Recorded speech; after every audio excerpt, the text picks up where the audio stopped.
darslik qilishga qaror qildim. Mana shunaqa lyuks sim ishlatamiz. Qalin lyuks simdan aylanasini 50 cm qilib olib, 0.4 sariq sim bilan shunaqa qilib bir-biriga ulab, mahkam qilib bog'lab olamiz. Balandligini o'zingizlar xohlagandek qilasizlar. Soch bilan taqadigan bo'lsa, ozgina balandroq bo'ladi. Agarda ro'mol bilan taqadigan shunaqa zakaz olsanglar, pastroq qilasizlar. Aylanasini 40-45 cm qilasizlar. Hozir bu sochga taqadigan juletga yasayapman. Sizlarga ko'rsatib beryapman. Shunaqa qilib pilus qilib olasizlar. Ikkita sim kesib olib, keyin atrofiga o'lchab olasizlar. Lyuks simimizni o'lchab, ikkita tarafini 1 cm chiqarib kesib olamiz. Bundan o'lchab bir xil qilib 4 ta kesib olamiz.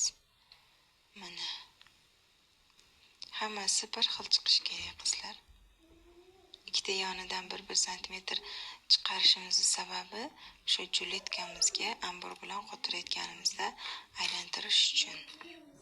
Mana o'lchab oldim. Ikkinchisini, endi uchinchisini o'lchab olamiz. Ko'pchiliginglar yozyapsizlar, lichkamga qanaqa yasaladi, meniki balon bo'lib qoldi, meniki pastroq bo'lib qoldi, aylanasini necha qilay deb. Shuning uchun shunaqa savollar tug'ilmasligi uchun buni ham alohida darslik qilib joylashga qaror qildim. Mana qizlar, 4-chisini ham xuddi shunaqa qilib o'lchab olamiz. O'lchab olsanglar yaxshida qizlar, o'zingizlarga ham juletkalar yumaloq bo'lib chiqadi, ham bir xil bo'lib chiqadi. Mana endi juletkamizga qotirib olamiz. Mana 1 cm chiqardim ikkita yonidan ham.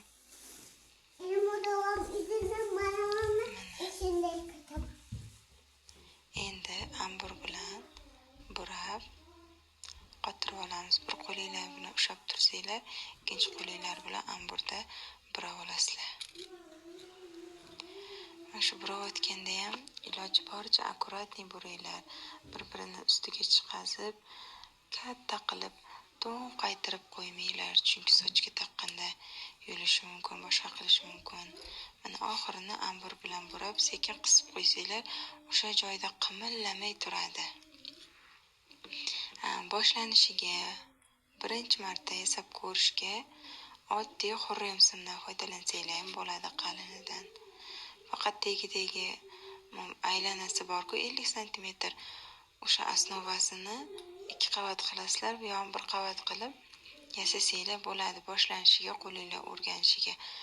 Nimaga unaqa deyapsiz degan savol ham tug'ilishi mumkin. Sababi mana bu lyuks sim qattiq sim, bundan ishlash biroz qiyin.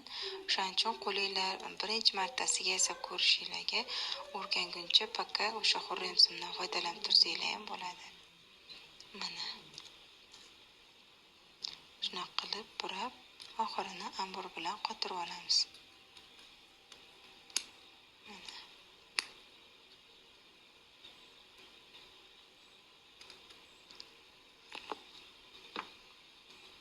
Videoga olib yasash biroz qiyin bo'lar ekan qizlar. Agar o'zingizlar yasasanglar, qiyin emas. Faqat hozir videoga olib yasaganim uchun biroz qiynaldim. Ozgina sal qayirib olsanglar, udobniroq bo'ladi yasashinglarga. Buni ham ikkita yonidan 1 cm chiqazib, bir qo'limiz bilan ushlab turamiz, ikkinchi qo'limiz bilan ambur bilan burab olamiz. Qizlar, agar yana tushunmasanglar, yana so'ranglar, bemalol. Mana burab oldim. Ambur bilan qotirib olamiz. Boyaga 4 ta bir xil qilib o'lchab olgan simimiz bor-ku, o'shani shunaqa qilib qotirib olamiz.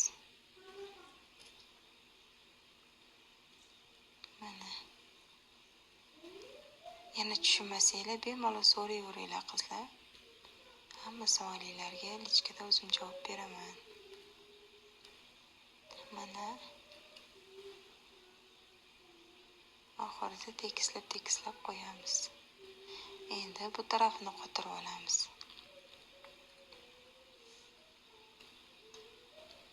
Mana qolgan narigi ikkita simonzani ham xuddi shunaqa qilib qotirib olamiz.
Endi bu simonzani bunaqasiga qotiramiz. Sababi juletkamiz katechalari to'rtburchak chiqishi kerak-ku, o'shaning uchun. Mana xuddi boyagidek bir qo'limiz bilan ushlab, ikkinchi qo'limiz bilan amburda burab qotirib olamiz. Mana akkuratliroq ishlashga harakat qilinglar, qizlar. Mana osnovasi shunaqa yasaladi, unaqa qiyin emas. Ambur bilan qotirib olsanglar, yoqa-yoqqa surilib ketmaydi. Mana endi ikkinchi tarafini ham xuddi shunaqa qilib olamiz.